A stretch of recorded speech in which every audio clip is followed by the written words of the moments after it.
저는 계속해서 산상수훈을 강의하고 있습니다. 우리 지난주까지 계속해서 산상수훈, 주기도문 앞까지, 금식까지 함께 저희가 나누었습니다. 오늘은 지난 시간에 빼놨던 거 구제, 기도, 그리고 금식인데 기도 중에 주기도문을 빼냈어요. 오늘 하려고요. 예, 그래서 지난 시간에 구제, 기도, 금식까지 저희가 했습니다. 주기도문을 왜 빼놨냐면은 주기도문은 굉장히 어렵더라고요. 정말 어렵더라고요. 아이러니하게 그 주기도문을 매주 하고 있습니다. 예, 매주 주기도문을 하고 있는데 그 주기도문의 그 뜻을 조금씩 더 깊게 알아가 보니까 이것은 쉽게 이해할 수 있는 것이 아니더라고요. 그래서 지난 추석 연휴에 예약했던 것들을 다 취소하고 계속해서 집중적으로 주기도문을 좀 보게 되었습니다. 그러면서 한 가지 주기도문을 이렇게 볼 때 우리에게 이게 원래 복음이죠. 주기도문이 복음인데 주기도문을 볼 때 이런 방향으로 볼 때 이것이 굉장히 쉽게 이해가 되고 이게 은혜가 되는구나라는 것을 알게 되었습니다. 그래서 그걸 좀 정리를 좀 해서 나왔습니다. 주기도문 다 못 마칠 수도 있습니다. 못 마치는 건 못 마치는 대로 시간은 잘 맞추겠습니다. 주기도문 우리 오늘 같이 성경 봉독을 할 텐데요. 그 봉독 내용이 주기도문입니다. 우리 마태복음 6장 9절부터 13절까지입니다. 같이 보지 마시고 같이 한번 최초로 보지 않고 전체를 암기로 한번 같이 통독하도록 하겠습니다. 처음만 제가 하겠습니다. 그러므로 너희는 이렇게 기도하라. 다 같이. 하늘에 계신 우리 아버지여, 이름이 거룩히 여김을 받으시오며 나라가 임하시오며 뜻이 하늘에서 이루어진 것 같이 땅에서도 이루어지이다. 오늘 우리에게 일용할 양식을 주셨고 우리가 우리에게 죄 지은 자를 사하여 준 것 같이 우리 죄를 사하여 주시옵고 우리를 시험에 들게 하지 마시옵고 다만 악에서 구하시옵소서. 나라와 권세와 영광이 아버지께 영원히 있사옵나이다. 아멘. 우리는 지난 시간 맨 마지막 PPT에서 지난 주일 오후 맨 마지막 PPT에서 산상수훈은 새 창조다라는 PPT를 제가 보여드렸을 겁니다. 그러니까 산상수훈은 우리 예수님께서 이 땅에 하나님 나라 언약을 다 이루십니다. 이루었다라는 것은 완성했다라는 것이죠. 완성했다라는 그 의미는 그걸로 끝났다라는 것, 무엇인가 일을 하다가 그걸로 다 끝났다라는 것이죠. 그래서 완성하다는 의미는 다른 말로 드디어 시작이라고도 합니다. 우리가 졸업을 합니다. 학업을 다 마쳤어요. 다 끝났어요.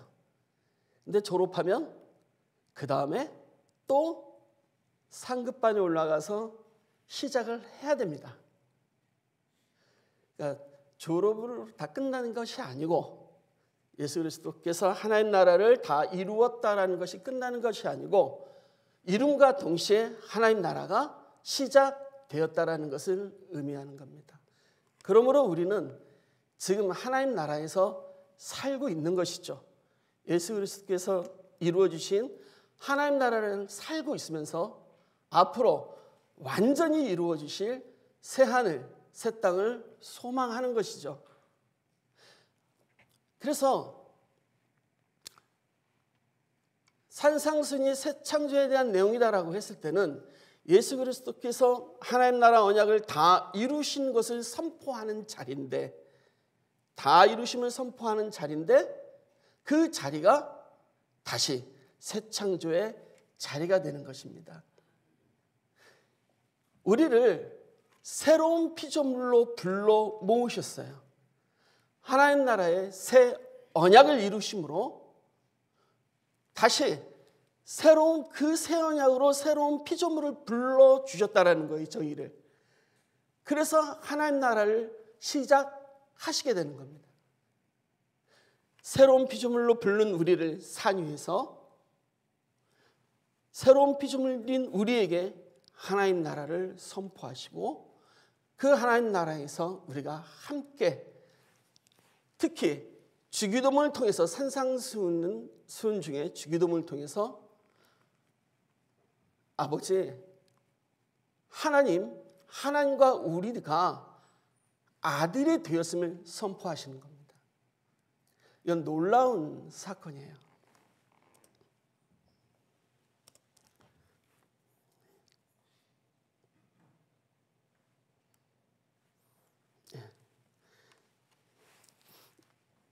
지난 시간에 한 걸 잠깐 요약했습니다. 산상수훈은 심판과 구원, 예수 그리스도께서 심판주로 오셨고 구원주로 오셨습니다. 그리고 또 하나 창조주로 오셨죠. 말씀으로 창조하실 때 그 창조주로 오셨습니다. 다시 말씀으로 창조하신 그 창조를 예수 그리스도께서 선지직으로 오심으로 다시 하나님 말씀을 전함으로 다시 창조하시는 겁니다. 그래서 선지직이라는 것이 위치가 굉장히 절묘하고 또 타이밍이 정확하게 맞아떨어져요. 하나님의 말씀으로 선약 백성들을 말씀을 가르치고 그 말씀으로 새 창조를 하시는 거죠. 새로운 피조물을 만드시는 거죠. 새로운 피조물을 만들 때 방법은 단 하나밖에 없습니다. 말씀으로만 됩니다. 말씀으로만 거듭나요. 말씀으로만 중생됩니다. 말씀으로만 새 것이 돼요. 그래서 말씀을, 산상수훈 첫 번째 예수님의 선지직이 바로 그 말씀을 전함으로 새로운 피조물을 만드시고 새로운 피조물을 불러주십니다. 그래서 산상수훈은 심판과 구원, 그리고 창조주로 오신 예수님이 새 언약 백성들을 새로운 피조물로 삼으시고 또 새롭게 창조된 거듭난 그들에게 새로운 하나님 나라의 통치 질서를 선포하시는 겁니다. 잠깐 지난 시간에 강론했던 것을 조금 더 좀 말씀드려야 될 것 같습니다. 지금까지 산상수훈은 팔복부터 시작했습니다. 그리고 팔복이 마치고 난 뒤에 내가 율법이나 선지자를 폐하러 온 줄로 생각하지 말라. 폐하러 온 것이 아니요 완전하게 하려 함이라 라고 말씀하시고, 그럼 그 뒤에 사역은 다 완전하게 하시는 사역이 되겠죠. 예. 이미 완전하게 하셨지만 시간상 순서대로 완전하게 하시는 사역을 하시겠죠. 내가 너희에게 이르노니 너희 의가 서기관과 바리새인보다 더 낫지 못하면 결코 천국에 못 들어간다 라고 합니다. 그리고 제자들에게 바리새인과 서기관들의 의보다 더 높아라 라고 요구하고 있습니다. 바리새인과 서기관들에게 의를 요구하고 있는데 그렇게 어떤 행동으로 하지 말라는 거예요. 그 행위로 나타나는 걸로 하는 사람들은 서기관과 바리새인들이죠. 그들보다 아무리 제자들이 잘해도 더 높을 수가 없어요. 그런데 그들보다 더 높으라고 예수님께서 말씀하시는 거예요. 이건 있을 수 없는 일이에요. 그리고 그렇게 말씀하시고 제자들은 말도 안 된다는 소리죠. 도무지 우리의 의가 어떻게 서기관과 바리새인보다 더 높아야 되는가. 근데 예수님께서 그 뒤에 이어서 살인하지 말라, 간음하지 말라, 이혼하지 말라, 헛맹세하지 말라 순서대로 쭉 말씀하세요. 악한 자를 대적하지 말라, 원수를 사랑하라. 이렇게 말씀하시고 나니까 이 말씀 속에 예수님께서 옛 언약을 다시 해석해 주는 거거든요. 예수님의 언약으로 다시 해석해 주고 있습니다. 예수님의 언약은 마음의 언약이에요. 그러니까 마음의 언약을 딱 갖다 대니까 지금 방금 말씀드린 살인하지 말라, 간음하지 말라, 여기에 우리가 한 명도 의로워질 수가 없다라는 거예요. 서기관과 바리새인의 의는 겉으로 볼 때는 상당히 높습니다. 정말 넘을 수가 없는 벽이죠. 그러나 예수님의 법을, 마음의 법을 딱 갖다 대니까 서기관과 바리새인들의 의가 한순간에 다 무너져 버립니다. 우리의 의를 키워서 더 크게 하는 게 아니고요, 더 높게 하는 게 아니고 서기관과 바리새인들의 의를 낮춰버립니다. 완전히 낮춰가지고 그럼 우리가 더 높아지는가? 아니, 우리랑 똑같게 해요. 제자들도 의가 없는 거고요, 서기관과 바리새인들도 아무도 의가 없는 거예요. 그냥 재료로 다 만들어 놨어요. 근데 서기관과 바리새인들과 제자들이 한 가지 다른 게 있어요. 서기관과 바리새인들은 예수의 말씀을 듣지 않아요. 말씀으로 창조될 수가 없어요. 근데 제자들은 예수님의 말씀을 듣습니다. 그게 말씀을 들음으로 새로운 피조물로 창조되는 순간이죠. 이렇게 예수님께서 말씀하시고 난 뒤에 한 번 더 완벽하게 의인이 없다라고 말씀하십니다. 이게 지난 시간에 했던 건데요, 바로 구제에 대한 거예요. 구제, 드러내서 위선적으로 하지 말라고 얘기합니다. 서기관과 바리새인들은 정말 위선을 떨었습니다. 그들의 의를 완전히 낮춰버립니다. 아예 낮추는 게 아니고요, 없애버립니다. 또 구제도 마찬가지죠. 기도도 마찬가지죠. 잘난 척하는 그 기도들, 나보라 하는 그 기도들, 거기에 자기의 의가 담겨 있는데 그 의를 완전히 제로로 만들어버립니다. 금식도 마찬가지입니다. 사람들한테 잘 보이려고 했었던 그 금식들을 예수님의 법으로, 그것이 위선이다, 사람들에게 이미 상을 받았다라고 얘기합니다.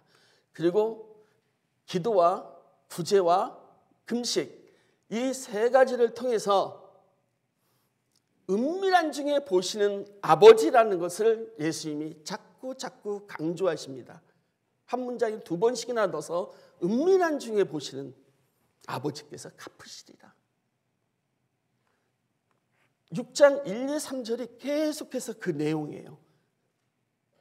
주기도문이 9절부터 시작하는데요, 8절까지 하늘에 계신 아버지, 그리고 은밀한 중에 계신 아버지, 이 두 개가 반복돼서 나와요. 그냥 주기도문이 하늘에 계신 우리 아버지 이렇게 시작하는 게 아니고요, 갑자기 엉뚱하게 시작하는 게 아니고 그 앞에서 충분히 하늘에 계신 너희 아버지, 은밀한 중에 계시는 너희 아버지, 은밀한 중에 보시는 너희 아버지라는 표현이 6장 1절부터 계속해서 반복이 나옵니다. 그러면서 기도를 이렇게 하라 하면서 하늘에 계신 우리 아버지 하고 앞쪽에 나와 있는 문장들을 다 끌어갑니다.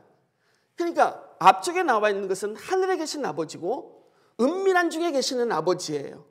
하늘에 계신 아버지는 저 먼 공간적인 개념이 생각나요.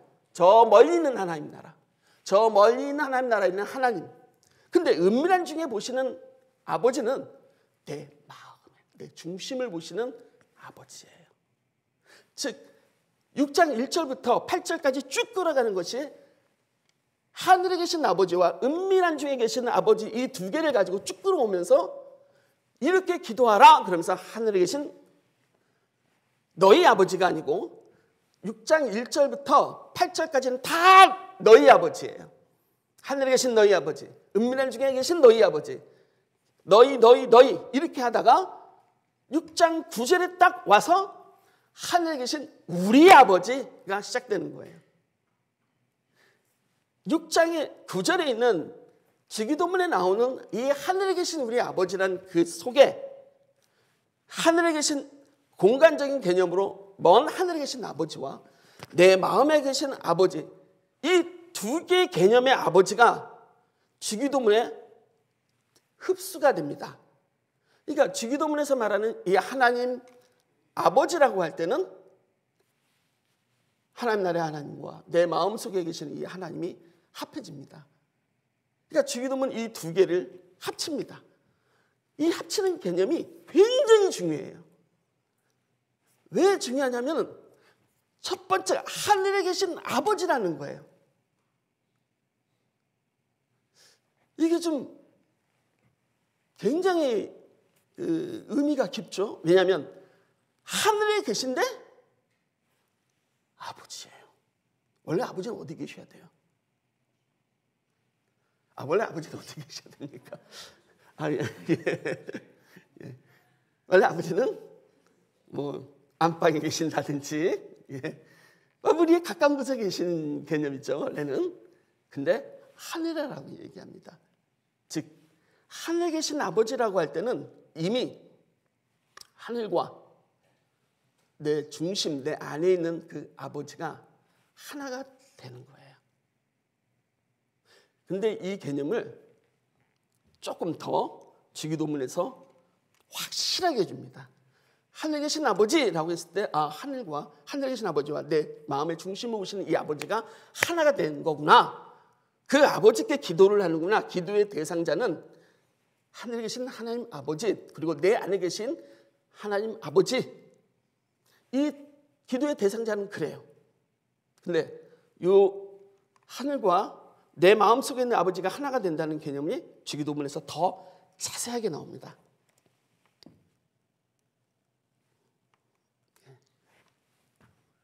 그 전에 지난 시간에 했던 중요한 개념이죠. 아까 의인과 아까 그 서기관과 바리새인들 그리고 제자들 이 모두를 다 예수님의 마음의 법을 딱 적용했을 땐 다 죄인이라고 그랬죠. 다 죄인이죠. 완벽한 죄인을 만들어요. 그러니까 완벽한 죄인에게 예수님께서 산상수훈 5장 들어가기 전에 4장에서 회개하라 라고 말씀하시는 거예요. 그리고 회개하라 말씀하시고 회개를 시키기 위해서 계속해서 끌어가고 있습니다. 회개하라 하는 순간에 내가 회개를 시켜주겠다라는 거죠. 신적 명령이죠. 신적 명령은요, 명령하는 순간 내가 하는 거예요. 바로 이루어지는 거예요. 그러니까 회개하라 이 말이 우리에게는 얼마나 은혜인 줄 몰라요. 우리가 회개하고 싶어서 회개하는 게 아니에요. 회개를 시키는 거예요. 놀랍죠? 그래서 은혜예요. 근데 회개하기 전 조건이 있어요. 다 죄인을 만들어놔야 됩니다. 그래서 산상수훈에서 예수님께서 다 죄인을 만들어놔요. 완벽한 죄인을 만들어놔요. 그리고 4장에서 구약시대 때의 선지자들의 공통된 외침이 바로 회개하라라고 그랬죠. 그 나라가 온다. 회개하라. 그 나라가 온다. 하나님 나라가 온다. 이 말을 예수님이 똑같이 회개하라. 천국이 가까이 왔다. 라고 말을 하면서 구약시대 때 선지자의 외침을 예수님이 그대로 계승해 나가시는 겁니다. 예수님께서 회개하라. 천국이 가까이 왔다. 선지자들은 회개하라라고 말을 했지만 백성들은 회개하지 않습니다. 하나님 나라가 가까이 왔다고 말을 하지만 그 누구도 믿지 않았습니다. 구약 선지자는 그랬어요. 한계가 있었던 거죠. 근데 예수님께서 회개하라 하는 순간 예수님께서 회개시켜주는 능력이 있는 겁니다. 그 전능하심이 있는 거예요. 주권이 있는 거예요. 천국이 가까이 왔다 할 때 천국을 주겠다라는 천국의 소유권을 가지고 있는 그 주권이 있는 거예요. 그렇게 해서 완벽하게 죄인을 만들어 놓으십니다. 근데 죄인을 만들어 놓고 말씀하십니다. 내가 의인을 부르러 온 것이 아니요 죄인을 불러 뭐 하라고요? 회개시키러 왔다고요. 회개하라고 하는 게 아니에요. 회개시킨다는 거예요. 우리가 하는 게 아니에요. 우리가 수술할 수 있어요? 우리 몸을 우리가 스스로 배를 자르고 뭐 수술할 수 있어요?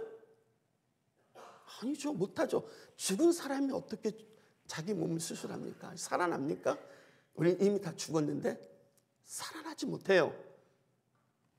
예수님께서 소생케 시켜줘야지만 우리가 소생하는 거예요. 다시 살아나는 거예요. 그래서 예수님께서 죄인을 불러서 우리를 불렀습니다. 그리고 회개를 시키십니다. 그 완전한 죄인을 만드는 것, 그것을 제가 진멸이라고 그랬어요. 진멸된 상태를 우리를 만들어놔요. 그리고 예수님은 우리를 완전히 죽이시고 새로운 창조를 시작합니다. 무엇을 통해서요? 회개를 통해서 회개를 시켜줌으로 창조를 시작합니다. 우리가 창조하는 것도 아니에요. 우리가 회개하는 것도 아니고요. 예수님께서 회개시켜 주시고 예수님께서 창조를 시작하십니다.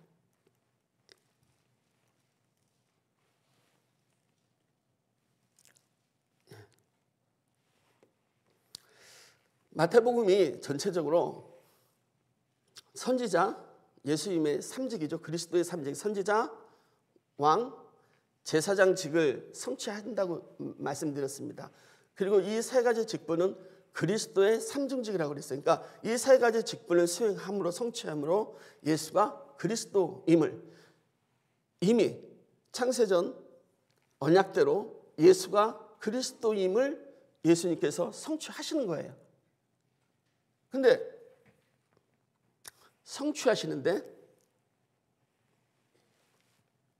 이 안에는 왜 하필이면 왜 선지자로 성취하시는가?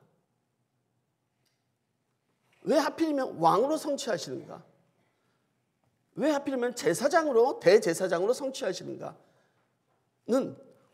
오늘 우리 주기도문하고 너무 잘 맞물려 있습니다. 그래서 먼저 하나님 나라와 선지자, 즉 자손 언약을 성취하는 것을 한번 보도록 하겠습니다. 아까 제가 예수님께서 말씀으로 새로운 피조물을 창조하신다고 그랬습니다. 그렇죠? 예. 예수님이 이루신 새로운 하나님 나라는 새로운 피조물이 들어갑니다. 그냥 아무나 들어가는 게 아니에요. 거룩한 하나님 나라이기 때문에 거룩한 백성으로 삼아서 들어오게 합니다. 근데 거룩한 백성으로 삼는 것이 바로 새로운 피조물로, 말씀으로 거룩한 백성으로 삼는 거죠. 그리고 말씀으로 새로운 피조물을 만들어서 말씀으로 누구 자손이요? 하나님 나라 백성, 하나님 나라 자손을 만드는 거예요. 그러니까 예수님께서 사역은요, 계속해서 말씀으로 계속해서 하나님 나라 백성을 만드시는 거예요. 하나님 나라 백성을 계속해서 창조하시는 거예요. 새로운 피조물을 계속 만드시는 거예요. 산상수훈이 끝나면 8장부터는 병 고치는 게 나옵니다. 예수님께서 계속 병을 고쳐요. 그 병을 고치는 것을 들여다보면요, 예수님께서 계속해서 창조 사역을 하고 계시는 거예요. 병을 단순히 고친 게 아니고요, 창조 사역을 하신 거예요. 놀랐습니다. 그러니까 예수님께서 하나님 나라 백성을 창조하시기 위하여 선지자로서 하나님의 말씀을 전하는, 말씀으로 창조하는 거니까요, 하나님의 말씀을 전하는 선지자로서 선지자의 그 직임을 다 하시는 겁니다. 두 번째는 하나님 나라와 왕이라고 그랬습니다. 이 하나님 나라의 왕은 예수 그리스도십니다. 그렇죠? 하나님 나라의 왕이 예수 그리스도신데 왕이 하시는 역할이 뭐예요? 왕은 그 나라의 질서를 잡습니다. 왕은 그 나라의 통치를 합니다. 이건 뭐 다 알죠. 그런데 이게 3대 언약하고 딱 맞물릴 때는 확 살아납니다. 선지자로서 하나님의 말씀을 가리킴으로 자손을 창조하시고, 그리고 하나님 나라의 왕으로서 새로운 통치 질서를 우리에게, 새로운 하나님 나라 백성에게 새로운 통치 질서를 부여하는 거예요. 예수 그리스도의 사랑의 법으로 확 묶어버립니다. 그러니까 새로운 통치예요. 세 번째는 하나님 나라와 대제사장입니다. 하나님 나라와 대제사장은 땅과 관련이 있어요. 그러니까 이게 창세기 3장에 나와 있죠. 그 아담이 죄를 짓는 장면이요.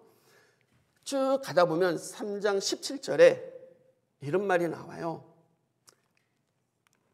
너로 말미암아 땅이 저주받았다. 그리고 너는 땀을 흘려 수고해야지만 먹을 수가 있다. 땅이 저주받았다고 나와요. 이 땅이 저주받은 사건은요, 이미 오래전에 에덴 동산에서 이미 다 땅이 저주받은 땅이에요. 이 저주받은 땅에 하나님 오실 수가 없어요. 저주받은 땅이기 때문에 거룩하신 하나님이 오실 수가 없기 때문에 성전을 짓게 하는 거예요. 회막을 짓게 하고 성막을 짓게 하고 성전을 짓게 해서 그곳에 임재하시는 거예요. 그곳만 임재하시는 거예요. 그곳에서 우리 본인의 영광을 가득 채우면서 그곳에 계시는 거죠. 우리 만날 수가 없죠. 우리 볼 수가 없죠. 보면 죽으니까요. 그러니까 하나님이 계시는 곳이에요. 거룩한 곳이에요. 그 땅을 구별시켜 놓은 거예요. 그런데 하나님께서 오실 때 성전에 임하시는데 예수님은 전혀 그게 아니에요. 예수님 본인이 성전이에요. 예수님이 본인이 성전으로서 땅에 오셨어요. 그럼 이 땅은 어떤 땅이란 얘기예요? 거룩한 땅이 되는 거예요. 이 땅, 예수님이 오신 이 땅이 거룩한 땅이 돼버린 거예요. 그러니까 단순히 성전이 거룩한 것이 아니고요, 땅이 다 거룩해져 버렸어요. 사실 땅이 다 저주받은 땅이지 않습니까? 이 저주받는 땅을 누군가는 거룩하게 해야 되는 거 아닙니까? 대제사장이 했던 역할들이 다 땅에 나오는 부정한 것들을 정하게 하는 것이 제사였어요. 땅의 모든 소사는 다 부정합니다. 하나도 거룩한 게 없어요. 그래서 그 대표적인 것을 가지고 와서, 땅의 소산의 대표적인 걸 가지고 와서 제사를 드리는 거예요. 그리고 나머지가 다 거룩하다 하는 거죠. 하물며 우리 인간이 어떻습니까? 늘 죄짓는 죄덩어리인 우리 인간들, 동물에게 죄를 전가시킵니다. 그리고 우리 인간이 거룩하다고 하는 겁니다. 지난 시간에 인간이 어디서 나온 존재라고 그랬습니까? 인간이 본래 근원이 땅에서 나온 존재지 않습니까? 어떻게 이 땅이 거룩하다고 할 수 있겠습니까? 우리 인간의 우리 본질은 땅의 사람이에요. 땅의 거예요. 땅만 바라보고 살고 땅에 소망을 두고 살아가는 우리는 부정한 자들이죠. 그 부정한 것을 거룩하게 하는 것이 대제사장이었습니다. 예수님이, 성전된 예수님이 이 땅에 오셔서 이 땅을 거룩하게 하시는 거고, 이 땅에 나오는 우리 사람들, 우리 인간들, 대표적으로 우리 인간들의 죄를 깨끗하게 거룩하게 해주시는 거고, 그 거룩하게 하는 것이 저는 창조라고 생각하는 겁니다. 그리고 창조라고 보고 있는 거예요. 맞죠? 새로운 피조물은 예수님께서 그렇게 창조를 해 주신 겁니다.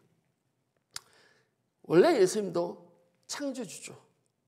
그러니까 창조주이신, 태초의 창조주이신 예수님이 다시 오셨다는 것은 다시 창조하시겠다는 거죠. 그렇죠? 물론 예수님은 나중에 새하늘과 새 땅을 또 창조하십니다. 그건 영원한 새하늘과 새 땅, 영원한 하나님 나라죠. 그래서 예수님의 대제사장직이 왜 중요한가? 거룩하게 하시는 것에 중요하다는 거예요.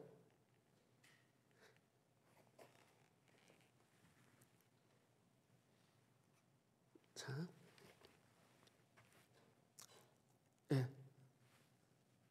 조금 더 이제 주기도문에 가까이 가도록 하겠습니다. 주기도문에 유래가 있습니다. 예수님 당시 누가복음에 나오는 내용이에요. 예수님 당시 각 파에서는 자기들의 기도문들이 있었어요. 자기네들의 정체성을, 신앙의 정체성을 갖기 위해서 자기네들만의 그 기도문이 있었어요. 그래서 바리새파의 기도문이 있었고 사두개파의 기도문이 따로 있었어요. 그리고 또 에스네파라고 있습니다. 에스네파의 기도문이 따로 있었고, 심지어 세례 요한파의 기도문이 따로 있었어요. 근데 예수님이 한 곳에서, 누가복음입니다, 한 곳에서 기도하고 계셨어요. 그리고 기도를 마치고 내려오실 때 예수님의 제자 중 한 명이 예수님께 이렇게 말합니다. 예수님, 세례 요한이 자기 제자들에게 기도를 가르친 것과 같이 세례 요한이 자기 제자들에게 기도를 가르친 것처럼 우리에게도 기도를 가르쳐 주세요. 이렇게 말을 합니다. 그러니까 예수님께서 말씀하셔요. 그래, 너희는 이렇게 기도하라 라고 하면서 예수님이 기도를 가르쳐 주시는 내용이 지기도문입니다. 하늘에 계신 우리 아버지여, 하늘에 계신 우리 아버지여, 이 첫 한마디는 정말 저는 이 첫 한마디를 가지고 너무너무 놀라고요. 너무너무 많은 은혜를 받았어요. 아, 이게 이럴 수가 있을까?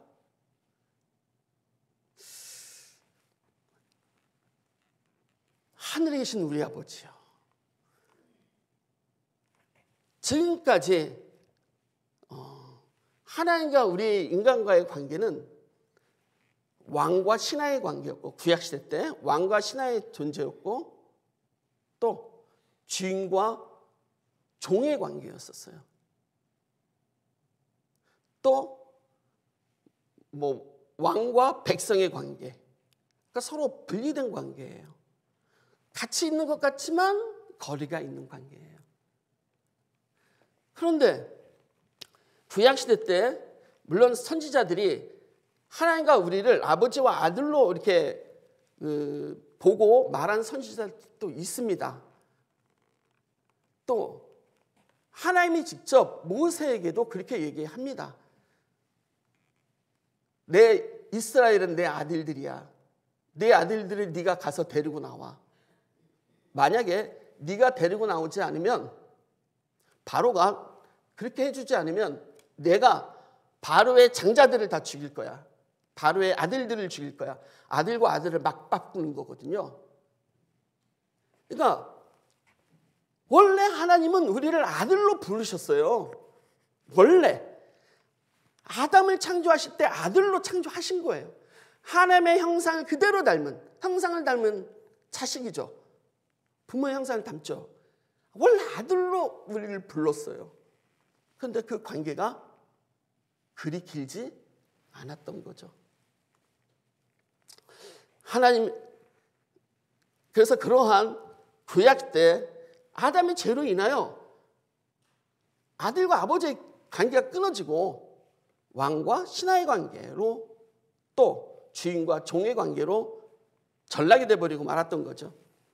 그런데 지금 예수님은 아들과 아버지의 개념으로 하늘에 계신 우리 아버지라고 바꿔버립니다. 이건 놀라운 기도예요. 이거는 마치 이 기도를 함으로 해서 너희들 다 죽어 이렇게 말하는 거하고 똑같아요. 하늘에 계신 아버지, 하나님을 아버지라고 말을 하는 순간 신성 모독죄예요. 예수님이 그것 때문에 돌아가신 거예요. 유대인들이 그것 때문에 잡아버린 거예요. 네가 하나님과 동등되다고. 아들과 아버지는 동등한 관계거든요. 똑같은 개념이에요. 네가 하나님과 똑같다고? 이렇게 하는 거죠. 그러니까 하늘에 계신 우리 아버지여 라고 기도시키는 것은요, 너희들은 제자로 있다가 죽어 이런 말하고 똑같아요. 사실 제자들이 다 죽죠.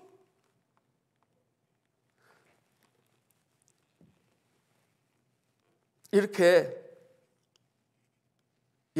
예수님께서는 우리와 하나님의 관계를 아버지와 아들의 관계로 바꿔놓으신 너무나 놀라우신 분이에요.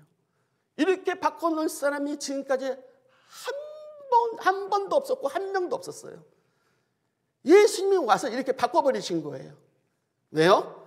예수님이 아들로 오셨기 때문에 그래요. 예수님이 진정한 하나님 아들로 오셨기 때문에 이렇게 말을 할 수가 있었던 거예요. 난 하나님의 아들이야.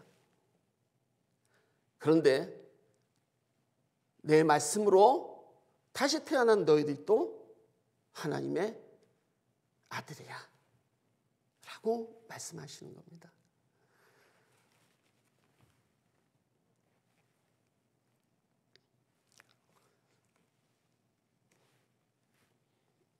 예.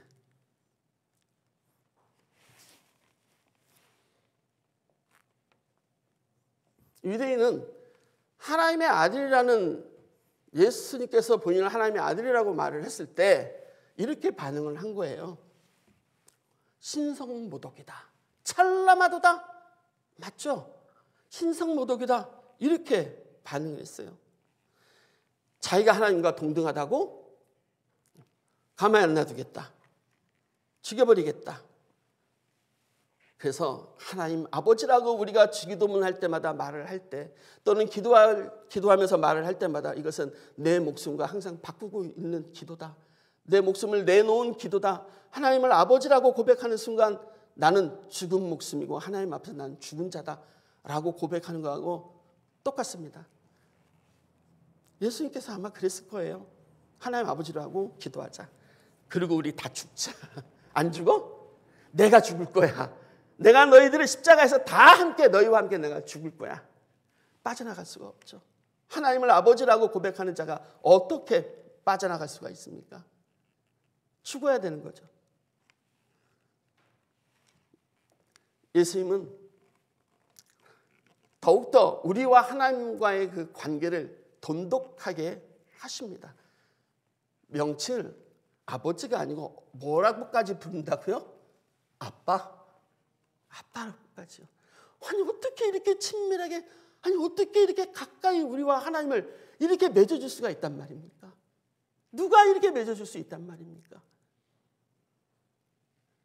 예수님만 가능한 거예요. 왜요? 예수님께서 자기 목숨을 내놓으셨기 때문에 그런 거예요. 십자가에서 죽으셨기 때문에, 내가 죽을 거기 때문에 나는 알아. 내가 죽을 거야. 그렇기 때문에 너희들 과감하게 너희들도 하나님의 아들이라고 고백해. 내가 죽을 때 그냥 죽는 게 아니야. 너희들 다, 모두가 다 나와 함께 십자가에서 죽을 거야. 그리고 나와 함께 십자가에서 다시 살아날 거야. 하나님의 아들이기 때문에 다시 살아날 거야. 두려워하지 마.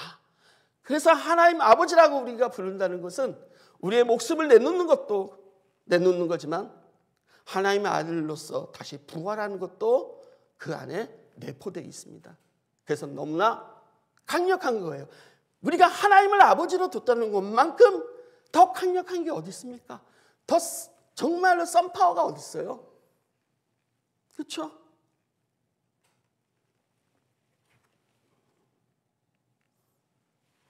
그 아들이 받는 유업이 있습니다. 그 아들은 갈라디아서 4장 7절에 이렇게 말합니다. 그러므로 네가 이후로는 종이 아니요, 그 전에는 종이었다라는 거죠. 종의 관계였지 않습니까? 종이 아니요 아들이니, 아들이면 하나님으로 말미암아 유업을 받을 자니라. 예, 하나님 나라를 그대로 다 받을 자다, 이렇게 말을 하고 있습니다. 당시 하나님을 아버지라고 부른다라는 것은 당시 시대에서도 놀라운 일입니다. 그 시대의 통치자는 황제였어요. 근데 하나님을 아버지라고 부르는 순간 통치자는 아버지가 되는 거예요. 아버지가 나를 통치하시죠. 아버지가 나를 교육시켜 주시죠. 나는 아버지의 명령을 듣고 아버지를 위해서 내가 죽고 아버지를 위해서 내가 일을 하는 거죠. 그 당시 개념은요, 황제의 통치 개념이었었어요. 그래서 우리가 하나님을 아버지라고 부르는 것, 예수를 주 그리스도라고 부른다는 것은 사회적으로도 굉장히 위험한 거였습니다. 땅의 권세를 가진 황제와 하늘의 권세를 가진 아버지하고 어떻게 비교가 되겠습니까? 물론 비교를 하면 죽습니다. 그러나 비교를 합니다. 하늘에 계신 아버지라고 고백합니다. 우리는 하나님 아버지라고 말하는 순간, 하나님 아버지라고 말하는 순간 나는 누가 되는 겁니까? 나는 하나님의 아들이 됩니다. 동시에 일어나는 사건이에요. 하나님을 아버지라고 부른다는 것, 순간 나는 하나님의 아들이 됩니다. 하나님의 아버지가 되시고 나는 하나님의 아들이 된다는 것은 계속해서 하나님께서 구약에 말씀을 계속해 주신 거예요. 너희가 율법을 잘 지켜라. 나는 너의 하나님이 되고 너희들은 내 아들이 된다. 계속해서 말씀하신 거예요. 너희들은 내 백성이 된다. 근데 그렇게 된 적이 없어요. 율법을 지킨 적이 없어요. 그래서 그 관계는 한 번도 이루어지지 않았다라고 아까 말씀드린 거예요. 한 번도 이루어지지 않았어요. 하나님께서 계속해서 우리에게 요구했었던 그 율법을 예수 그리스도께서 직접 다 이루십니다. 그리고 본인이 다 이루심으로 아버지와 아들의 관계를 본인이 다 이루심으로 마지막 이루신 것이 화목제로 죽으신 거예요. 십자가에서 죽으신 거예요. 그 화목제예요. 그러니까 아버지와 아들이 화해가 된 거죠. 아버지와 아들의 이 화해뿐만 아니라 막힌 담이 무너지면서 이웃과 이웃이 또 화해하게 된 겁니다. 그래서 예수님의 십자가 사건은 이웃과의 사랑이 회복되고 하나님과의 사랑이 회복된 율법을 온전히 다 지킨 사건이에요. 그러니까 예수님께서 그렇게 하신 거예요. 예수님께서 율법을 다 지킴으로 해서 우리를 하나님과 아들의 관계로 예수님께서 규정을 해 주셨던 겁니다.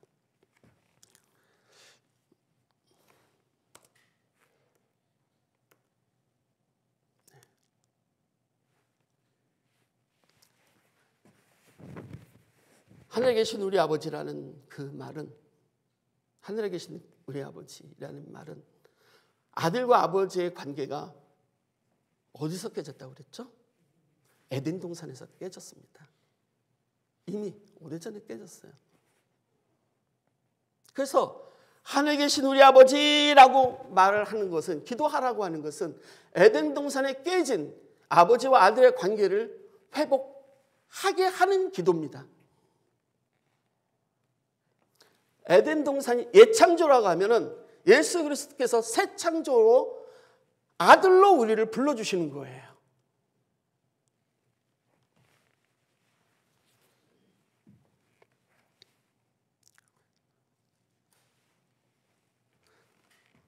예수 그리스도 안에서 다시 하나님의 자녀로 새 피조물이 되었습니다. 이제 지금까지 하나님과 우리의 관계는 권력의 관계가 아닙니다. 하나님 나라의 관계가, 우리와의 관계가 권력의 관계가 아니고 하나님과 아버지의 이 관계처럼 하나님 나라와 우리의 그 관계는 또한 사랑의 관계입니다. 아버지와 아들을 이어주는 또 사랑의 관계입니다. 두 번째, 이름이 거룩히 여기심을 받으시며 들어가도록 하겠습니다. 이 부분은 잠시 쉬었다가 계속해서 이어가도록 하겠습니다.